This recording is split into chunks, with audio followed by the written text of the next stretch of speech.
Now let's move on to Jan Dan. Jan Dan sang Angels Like You by Miley Cyrus. Now, I'm not familiar with this song, but I know it's not R&B. I know that this is a pop song. So I was very, very interested to hear how this pop song would sound on Jan Dan's throat. Jan Dan has one of the most solid, most easy listening voices on this competition. And I don't mean that as a slight. I mean that as the highest compliment. Jan Dan is going to give a vocal where you don't necessarily have to worry. Like, I'm not worried about Jan Dan hitting the wrong note, because it's rarely going to happen, if it happens at all.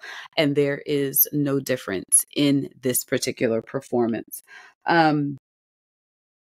Again, very interesting song choice. I'm not super familiar with this song. I feel like once he was singing, I was like, oh, I kind of recognize it. But I thought that he communicated the lyrics well. I thought that it was great to hear the holleration in his throat.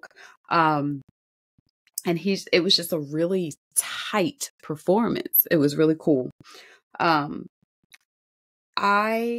The one thing that I would say, which is something that Gwen talked about with him too, is that there's a little bit of stiffness on the stage. It's not as, his presence on stage is not as effortless as his voice. So if you are listening, and I'm going to say this about another artist as well, it's so interesting that if you were to close your eyes and listen to Jan Dan, you'd have a different experience than watching him.